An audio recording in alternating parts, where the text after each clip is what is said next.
मुबारक हो। नहीं इस हफ्ते में मज़ा आ ही नहीं रहा है, तो सीट पावे जितनी मर्जी मेरे कर। By the way I met a fan, काफ़ी सारे fans actually over the weekend, और उसमें ज़्यादातर ने ये कहा था कि आप जब सड़ी होती हैं ना तो हमें बहुत मज़ा आ रहा होता है। तो मैं पूरी कोशिश करूँगी कि मैं बुझी बुझी सी रहूँ। आजकल बस वो कंपनसेट करना पड़ता है अपनी एनर्जी को कि यार अब मैं क्या मरियल मुँह लेकर आऊँ, सारी दुनिया ही रो रही है इस टाइम पर थैंक यू सो मच। हमने ये इस बारे में सोचना शुरू किया कि हम कोई एक मीट एंड ग्रीट कर लें लोग वास्ते, ठीक है? लाइक करें, सब्सक्राइब करें, शेयर करें, कमेंट करें और व्हाटएवर। अच्छा, स्टार्ट हम ये करते हैं कि एफबीआर की खबर आई है। वो ये, एक तो ये कि उन्होंने महीना मजीद एक्सटेंशन दे दी। पहले उन्होंने कहा था कि बस मेरी हो गई, बस काट दे मेरी कोई नस, but you have another month to return the taxes और ये वो फलाना ढमकाना। एफबीआर ने हदफ से 63 अरब रुपए ज़्यादा जमा कर लिए। सो मसला ये है कि मुझे ना इसमें अगेन माहिर मुआशियात तो हम नहीं हैं, मईशत, लेकिन ये कोई हो तो वो बताए। लेकिन मेरे ख्याल में ना ये वही वाले मसले होते हैं कि मतलब मुकाबला होता है ना पिछले साल से। सो पिछले साल में डॉलर का रेट क्या था, इस साल में डॉलर का रेट क्या है, उस हिसाब से चीज़ों का रेट बदल गया है। उस हिसाब से मतलब ये ज़रूरी नहीं है कि कलेक्शन पिछली दफ़ा से ज़्यादा हुई है। जितने लोगों पिछले साल टैक्स देते थे, अगर सिर्फ उतने ही लोगों ने दिया और जितना पिछले साल देते थे उतना ही दिया है, तो वो उसकी वैसे ही जो रकम है वो बढ़ गई है। समझ रही हो? तो मतलब वही बात है, एक दूध के डब्बे पे अगर गवर्नमेंट टैक्स कलेक्ट करती थी फॉर इंस्टेंस 10 रुपये पिछले साल, तो वो इस साल वैसे ही 20 कर रही है। दूध का डब्बा तो वही है। सो इस तरह की चीज़ें मुझे लगता है कि उनका इसमें अमल दखल है। बाकी अगर कलेक्शन ज़्यादा हो गई है तो बड़ी अच्छी बात है, लेकिन प्रॉब्लम पता है कि वही वाली बात कि अगर इतनी अच्छी हो रही थी तो इन्होंने 1 महीना एक्सटेंड क्यों किया? नहीं हो रही ना फिर, ठीक है। और वही वाली चीज़ कि मैंने जब 2011 से मैं फाइलर हूँ, सो मैंने आज तक ना एक्सटेंशन नहीं ली कभी। 15 दिन की आपको पता ना कि आपको एक्सटेंशन मिल जाती है अगर आप अप्लाई कर दो आयरस पे। ये पहला महीना है, पहला साल है जब मैंने अपने लॉयर को कहा कि 30 को मैंने उसको मैसेज किया कि यार वो ना एक्सटेंशन के लिए अप्लाई कर दें, मेरे से नहीं हो पाएगा 30 तक। तो वो और बात है कि कुछ घंटों में खबर आ गई। लेकिन वही चीज़ कि मुझे ये लग रहा है कि क्यों हमसे चलान नहीं इकट्ठे हो रहे। क्योंकि जाहिर है मतलब मैंने तो जहाँ से आगे पेमेंट्स मैंने ली हुई हैं, मैं जब उनको फ़ोन करता हूँ कहते हैं जी भेज रहे हैं, वो नहीं भेजते। सो मुझे ये शक है कि बहुत सारे लोग ये सोच रहे हैं कि हमने इस दफ़ा फाइल करना है कि नहीं करना। मतलब नए फाइलर तो बन रहे हैं नहीं बन रहे, तो एक अलग इशू है। जो पुराने हैं वो भी सोच रहे हैं कि हमने फाइलर रहना है कि नहीं रहना। यार जो हालात चल रहे हैं उस पर फिर बंदा सोचने लग ही जाता है कि मतलब तुसी देंदे की हो, तुसी करदे की हो, और टैक्स मनी कहाँ जा रहा है, सब्सिडीज़ किसको दी जा रही हैं, वो सारा कुछ जब कर माहौजारिया से इतना ज़्यादा आपको इल्म हासिल हुआ है कि आपका पैसा जा किधर रहा है, तो इट मेक्स वन वंडर कि इफ़ आई शुड। पता नहीं, शायद मैंने पहले भी सुनाया था कि नहीं, लेकिन मेरे दोस्त जो है ना 2-4 कनाडा में, अब वो जाहिर है मतलब वो पाकिस्तानी है उनके जीबो गरीब से शुगल होती है वो ना ऐसे किसी दिन वेले हो ना तो वो फ़ोन उठा के ना वो कोई सरकारी यही टैक्स वाले महकमे में ना इंग्लैंड में, तो उधर फ़ोन कर देते हैं कि मैं फ़लाना बोल रहा हूँ। वो कहते हैं हाँ जी बताएं कि ये लास्ट ईयर ना मैंने $3000 टैक्स दिया है तो कहते हैं अच्छा ये किधर लगा वो कहते हैं जी कि भाई आपकी म्यूनसिपैलिटी में फलानी ब्रांच लगा। कहते नहीं मुझे चाहिए डिटेल्स वो ना बेचारे उधर दफ्तरों में पूरी फाइलें खुला लेते हैं कि जी इसमें से $200 आपका फलानी जगह पे गया है, इसमें से 600। आई एंडोर्स दिस प्रैक्टिस। अली, आपको नहीं लगता कि आपके भी पैसे का हिसाब किताब होना चाहिए कि कितने लगता पे है? वैसे आप डिप्रेशन में ही चले जाएंगे व्हेन यू विल नो कि किस किस की कौन कौन सी सब्सिडी मिली हुई है और कौन कौन जहाज़ लेके जो है हमारे पैसों पे इधर उधर उड़ता रहा है। तो खैर एनीवे, टैक्स फाइल करें आप, एक रिस्पॉन्सिबल सिटीजन है। I should be the last person to say this, पर एनीवे। अच्छा यार, गुलबर्ग टाउन ड्राइवन में 1500 फुट लंबी जाली गैस लाइन पकड़ी गई यार वो और पता नहीं कब से लगी हुई थी, और मतलब एक पूरी लाइन डाली हुई है 1500 फुट की जाली, और उसमें से पता नहीं कितनी गैस निकल गई होगी। और तो बिल सानू पै गया है। हाँ, कितने साल बहुत मज़ेदार ये खबर ही मज़ेदार है, इस पर तज्जिया बंदा क्या करे। लेकिन ये है कि उनको मिल गई है, बहुत हमारे को किस्मत डली थी, कौन रिस्पॉन्सिबल था, कौन खुदाई कर रहा था उस टाइम पर, क्या चल रहा था, we don't know what was the year, ये भी नहीं पता। खैर एनीवे अच्छा यार ये मैं कह रही कि 2 इंच कतर की मेल लाइन से मुंसलिक करके, वाह लंबा ही हाथ मारा हुआ था इन्होंने। मुसाफिर तैयारों की बर वक्त आमद, रवानगी, PIA सबसे नीचे, why is it a surprise? जी बिल्कुल, पाकिस्तान की जितनी मतलब ये लोकल एयरलाइंस है ना, मतलब ये जो लोकल रूट्स पे चलती हैं, इनकी आई है पंक्चुअलिटी रिपोर्ट। और पंक्चुअलिटी रिपोर्ट में सबसे नंबर 1 पे आई है जिना, और नंबर 6 पे लास्ट पे आई है PIA। व्हाट अबाउट वो सियाल नंबर 2 पे। वो बड़े अच्छे जहाज हैं उनके। सियाल वाले ना खाने पे जज्बाती हो जाती हैं, वो 2 डिशें दे देते हैं, 2 डिशें देते हैं यार, प्लस स्वीट डिश। एग्जैक्टली, क्योंकि तो खाओ and their leg space is amazing, that's why I love travelling. So मसला ये है कि बिल्कुल जो तुम्हारी वाली बात कि हम सरप्राइज नहीं हैं, और आपस की बात है कि इनके जो पंक्चुअलिटी जो ये रिपोर्ट आई है, इसमें बमुश्किल 24 समथिंग या 25 समथिंग इनका रिजल्ट आया PIA का। यानी कि टोटल 25% फ्लाइट हैं या 26% फ्लाइट्स हैं जो कि टाइम पे उड़ती हैं, वरना 75% फ्लाइट्स टाइम पे उड़ती ही नहीं। जो फ्लाई जिना है ना, हाँ। ये फ्लाई जिना और Air Sial are both in 90s। Amazing, मतलब अमेजिंग क्या, मतलब हाँ वहाँ से कंपैरिजन 100% तो नीचे। नहीं दादा इतना प्रेशर ना डालो उनके ऊपर, ठीक है। लेकिन ये है कि मेरा वैसे उनके साथ रिकॉर्ड सही ही जा रहा है अभी तक, मतलब कोई बुरा एक्सपीरियंस नहीं हुआ। PIA तो यार पता नहीं, उस दिन किसी की फ़्लाइट की मैं देख रही थी, किसी ने अपनी स्टोरी लगाई थी, आई डोंट रिमेंबर, कोई सेलिब्रिटी हैं यहाँ पे, तो उनको ना उन्होंने PIA वालों ने सवैयाँ सर्व कर दी, बस the person was sold on that कि वाह ठीक है होगी पूरी एयरलाइन, लेकिन आज मैंने सेवियाँ मिल गई नहीं आते हैं, so you know I am your fan. तो कुछ ना कुछ वो बीच में कर देते हैं दिल खुश करने के लिए टेम्पररली। बाकी इसमें ये है ना कि एक तो जब भी हम तो लेट होते हैं तो हमें यही बताया जाता है जी पीछे से जहाज़ लेट आया जी, उसकी मेंटेनेंस चल रही थी जी, उसका ये चल रहा था वो चल रहा था, वो फाइन, वो हो रहा होगा। बट जाहिर है इसमें बहुत बड़ा एक फैक्टर ये भी होगा कि जो सरकारी अफसरों का और सियासतदानों का जो फ्री टिकट्स होती हैं PIA में, वो टाइम पे कभी भी नहीं पहुंचते होंगे जी बिल्कुल, तो उसकी वजह से भी इंतज़ार करना पड़ जाता होगा। अक्सर औकात, ये मेरे साथ तो बहुत दफ़ा हो चुका है, जब हमारे कुवैत के वीज़े लगे हुए थे ना, तो मतलब हमें हर 6 महीने बाद जाना होता था वो करवाने के लिए, तो वो जाते भी हम लोग PIA पे ही थे, ठीक है। और कई दफ़ा कोई ना कोई पॉलिटिकल फिगर जो है वो फ्लाई करती थी और वो बस डिले में गए होते थे। तो ये तो एक दफ़ा हमारा 5 घंटे का भी डिले आया था कि मरे रहो अब एयरपोर्ट के अंदर, क्योंकि भाईजान नहीं आए सन, फिर भाईजान आए and then we flew off and everything else. खैर अच्छा यार, ये आई थी this was a tweet and it was कि मलिक रियाज की जो ग्रैंड सन है, he had his birthday and the birthday theme was dedicated to Sidhu Moosewala. उन्होंने वो पगड़ भी पहनी हुई थी, टर्बन था, एंड फिर यू नो जो केक वगैरह और वो सारा कुछ था, and it just this whole Sidhu Moosewala phenomena, मैं इसको कहती हूँ कि I have been following it religiously in Pakistan side of Punjab, ठीक है। कि मतलब एक तो उनकी वो सेलिब्रेशन इतनी ज़्यादा, एक तो गानों का तो आपको टिकटॉक वगैरह पे वो नज़र आ ही रहा होता है, ठीक है, his birthday is celebrated and everything else. और इस हद तक इन्फ्लुएंस उस बंदे का है कि ये इतना छोटा सा बच्चा है जो इससे पूरी थीम वो की थी, तो what a legacy, what a legacy. अब मैं ना थोड़ा सा डबल माइंडेड हूँ कि हमें ये ख़बर करनी चाहिए या नहीं करनी चाहिए। उसकी वजह ये है कि बेसिकली तो ये इनकी मलिक रियाज साहब की बेटी की इंस्टाग्राम पोस्ट थी। अब मुझे ये नहीं पता वो पब्लिक थी कि नहीं, अगर तो पब्लिक थी तो बस फिर तो हम सही कर रहे हैं, अगर नहीं तो फिर नहीं करनी चाहिए थी। लेकिन बाल इट वाज वेरी क्यूट। वो मतलब उसमें था कि वो इतनी सी गाड़ी है, उसमें वो बैठा हुआ है पढ़ रहा है कि यूँ उसने 2 फेक क्लैशन कोफे भी उठाई, doing it for the culture, ठीक है, पूरी वाइब थी उसके अंदर। तो मैं इससे इंस्पिरेशन नहीं, आप बात कंप्लीट करें। मैं कह रहा हूँ कि यार आर्ट क्या चीज़ होती है कि मतलब एक तरफ पाकिस्तान की अमीर तरीन फैमिली, वन ऑफ द अमीर तरीन फैमिलीज का बच्चा, दूसरी तरफ सिद्धू वाला, और वो उसका म्यूजिक जो है वो यो जो है नो बाउंड्रीज नो ये वो।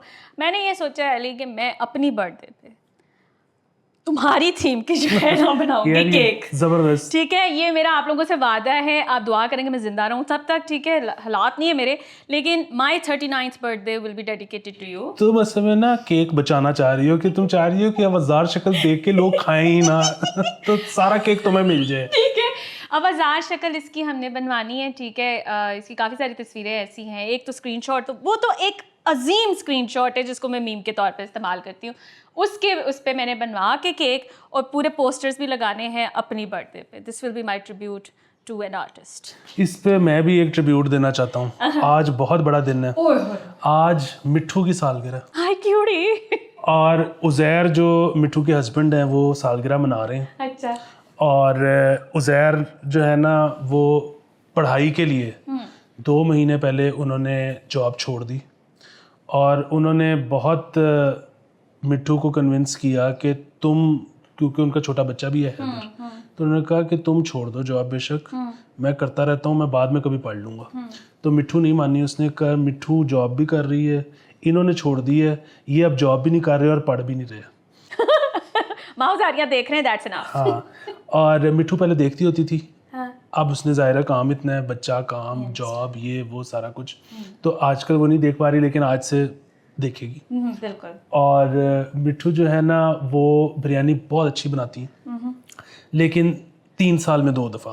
अच्छा। हाँ, और इसके अलावा मिट्ठू जो है वो ऑनलाइन शॉपिंग जितनी मर्जी हो जाए उसको वो शॉपिंग नहीं गिनती। हाँ, वो उनको होता है कि गिला ये होता है कि शॉपिंग करने गए नहीं, कराई नहीं। हाँ। सो मतलब ऑनलाइन तो एक अलग चीज़ है ना, वो वाले थ्रिल नहीं ना आता, वो जो आप जगह जगह ख्वार होते हैं, हर दुकान के अंदर घुसते हैं, चीज़ों को फिजिकली चेक करते हैं, दैट इज़ एन एक्सपीरियंस। हाँ। और इसके अलावा ये है कि मिट्ठू जो है ना वो आइडियल हर चीज़ में जो बेस्ट हो सकता है वो हैं, सिवाय उसमें ये है कि एक तो पढ़ती नहीं है ज़्यादा।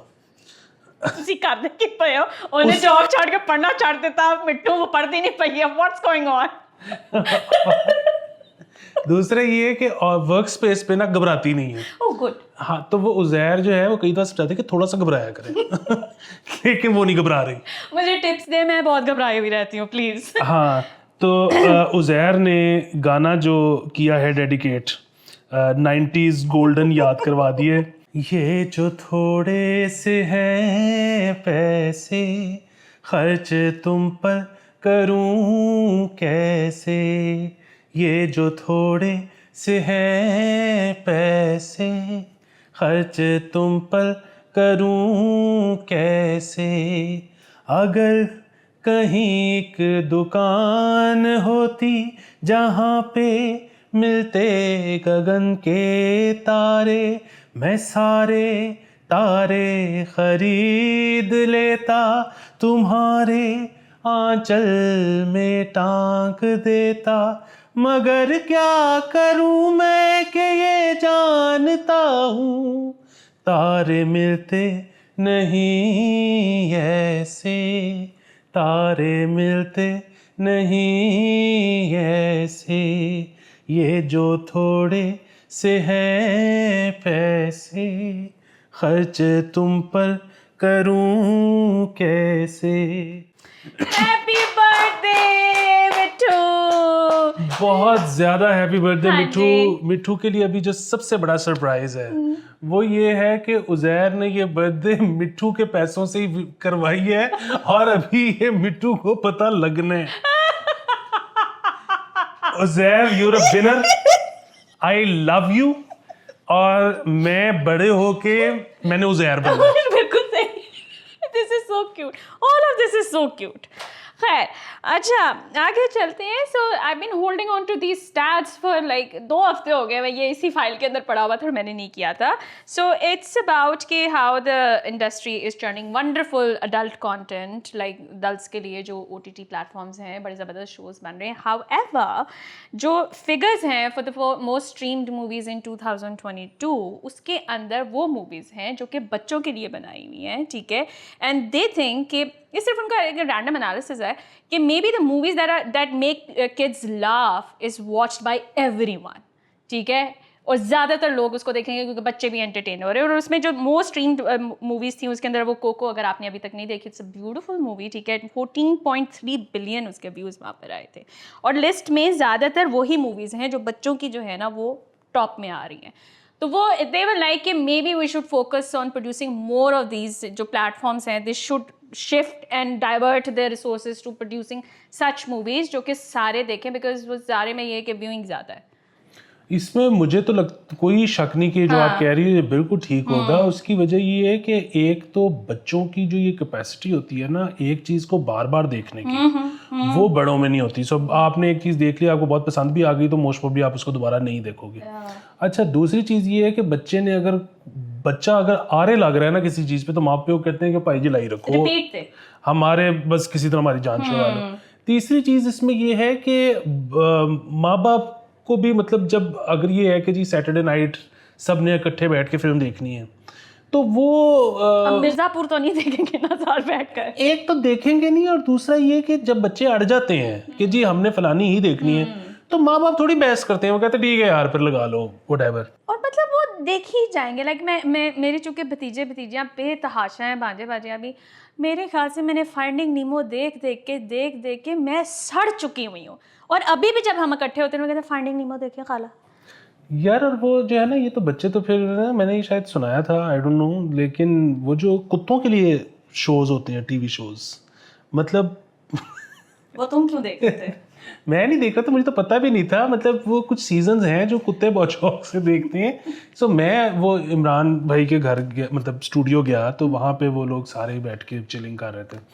तो मेरे उस दिन पता नहीं वोकल्स थे या कुछ थे, तो उन्होंने ना, वो बच्चे उनके वहीं पे थे, तो उन्होंने कहा कि यार तुम लोग फिर जाओ, अब इधर हम लोगों ने रिकॉर्डिंग करनी है। और बच्चों का भी मूड था कि नहीं वो भी ज़रा बैठ के म्यूज़िक श्यूज़िक करें। तो अब वो कुत्ते भी जो थे ना वो बड़ा तंग कर रहे थे, मतलब वो ज़ाहिर उनको शोर मचा रहे थे। तो उन्होंने कहा यार इनको तो ऐसा करो, उधर छोड़ो ना, तुम लोग फिर बेशक बैठे रहो। तो वो उनकी छोटी बेटी उठी और वो उसको छोड़ के आ गई। तो मैंने कहा यार ये अब उधर ही रहेगा, कहती है मैंने उसको ना टीवी शो लगा दिया, तो अब वो बैठ के तो देखता रहेगा। मैंने कहा अच्छा ये भी होता है। अच्छा, थोड़ी देर बाद उसने फिर आके स्क्रैच किया दरवाज़ा, तो मैंने कहा वो तो आ गया। वो कहती है मैं देखती हूँ। वो फिर उसको गई, फिर वापस से। मैंने कहा क्या हुआ? कहती है नहीं वो एपिसोड 3 उसने देखा हुआ था ना, मैंने वो कह रहा था कि आगे वाला कर दो, तो मैंने उसको एपिसोड 4 लगा दिया, अब नहीं वो आएगा। ओ वो नहीं आया। This is amazing! वाह यार, बिल्लियों के लिए भी कुछ निकालने हैं, बिल्लियों के लिए भी होना चाहिए। वैसे ना तुम वो तो वैसे ही नहीं आती है आपके पास, वो किसी के पास भी हाँ, नहीं तो आती है, ठीक है ना। मैं अभी पिछले वीकेंड पे भी एक बिल्ली से मार खा के आई हूँ, इतना मारा उसे मुझे, लेकिन चूंकि मैं रेजिस्ट नहीं कर पा रही थी तो ये सीन था। नहीं, लेकिन ये तो बिल्लियों को तो जरूरत ही नहीं है ना। कुत्ते का तो प्रॉब्लम ये है कि वो तो आपको छोड़ता ही नहीं ना, वो तो ये प्रॉब्लम है। उसको हर वक्त एक हाथ चाहिए जो उसको पेट करता रहे। अच्छा, this is why like when it comes to pets I would rather have a cat, because मैं इतना टाइम किसी को नहीं दे सकती। मैं बेहतर यही है कि मुझे जानवर इग्नोर ही करता रहे, किसी वक्त आए, लेकिन इससे ज़्यादा कोई नहीं। हाउएवर रिपीटेडली वॉचिंग और रीडिंग है ना, तो मैं अगर मैंने एक मूवी देखी है और मुझे बहुत पसंद आई है, मैं अगले दिन उसको दोबारा देखूंगी, ठीक है। और मैं बोजैक हॉर्समैन मेरे ख्याल से 5 दफ़ा मैं वो शो मुकम्मल देख चुकी हुई हूँ, और मैं किताबें भी डबल दफ़ा पढ़ती हूँ। If I like the book I will read it over and over again. Cash 22 अगर आप लोगों ने नहीं पढ़ी, मैं हमेशा ये सजेस्ट करती हूँ। I have read it like 4 times, it is one of the most brilliant books, do read it. बल्कि मुझे नहीं पता वो कैसा है, मैंने देखा नहीं, लेकिन कैच 22 पे मिनी सीरीज भी आ गई है 6 एपिसोड। हाँ, वो जॉर्ज क्लूनी उसके अंदर है। They couldn't encapsulate the whole thing into it because the book is hilarious. कुछ उन्होंने डायलॉग्स उठा के उसमें डाले हुए थे जो कि of course George Clooney when he performs really well, लेकिन ये कि वो वाली बात नहीं थी। You must read the book to understand the essence of horrors of war told in such a satirical way, ठीक है। खैर आगे चलते हैं। यार आपने कुछ रेकमेंड करना है? हाँ, मैंने वो फाइनली देख लिया, rocket boys. Okay, rocket boys मज़ेदार है, वो आप देख लें। अगेन वो आपको बहुत ज़्यादा कुछ, मतलब एक तो ये कि उसमें वो करने की ज़रूरत नहीं है कि वो कितना हिस्टोरिकली एक्यूरेट है, कितना नहीं है। वो एक एंटरटेनिंग वॉच है, आप उसको उस तरह से देखें। दूसरी बात ये कि उसमें कौन से कैरेक्टर फिक्टिशियस हैं, क्या हुआ था क्या नहीं हुआ था, वो आप गूगल करेंगे तो आ जाएगा। बट देखने का मज़ा आता है, उन्होंने रिक्रिएट वो दौर अच्छा किया है। डायलॉग्स कुछ बहुत मज़ेदार हैं, मसलन उसमें वो जब पिपी आती है होमी भाई के पास काफ़ी दिनों के बाद, तो वो उसको कहते हैं कि ओए हम तो बहुत अरसे बाद मिल रहे हैं, तो तुम किधर थी, लाहौर? तो उसने कहा कि नहीं, पेरिस, यू रिमेम्बर? कहते हाँ, यूरोप्स लाहौर। वाह। सब बड़े मजेदार इसमें बहुत अच्छा देखें आप। हाँ, कुछ चीज़ें वैसे एंटरटेनमेंट से एक भी देख लिया करें। बाय द वे बहुत शौक लगा हुआ है लोगों को रॉकी एंड रानी की प्रेम कहानी के ऊपर कि ये क्या मूवी थी, फलाना टमकाना। And some girl actually made a very good point कि कहती है कि maybe this is how we will start healing, कि हम इतना ट्रॉमा देख चुके हैं and this is something that needs to be watched to come back to your senses. कि मसाला मूवीज जो है वो प्रॉपर एंटरटेनमेंट पैकेज लेकर आती हैं। लेकिन ये जो बॉम्बे कह रहा हूँ, रॉकेट बॉयज जो है, ये तो बेसिकली वो होमी बॉय और विक्रम साराभाई की वो है ना, बेसिकली बायोपिक टाइप है, जिन्होंने न्यूक्लियर प्रोग्राम शुरू किया था इंडिया का। सो लेकिन उसमें वो कई चीज़ें हैं जो फैक्चुअली करेक्ट नहीं है, मतलब यहाँ आगे पीछे की हुई हैं, यहाँ उसमें कई कैरेक्टर्स ऐसे हैं जो एग्जिस्ट नहीं करते थे, वो ड्रामेटाइज करके उसको ऐड किए हुए, तो सही है वो, इट्स अ गुड वॉच, मुझे तो अच्छी लगी है। हाँ ठीक है जी। Anyway guys, this is it, 20 minutes हो चुके हुए हैं and we are done and dusted and we will see you tomorrow. Okay, bye bye.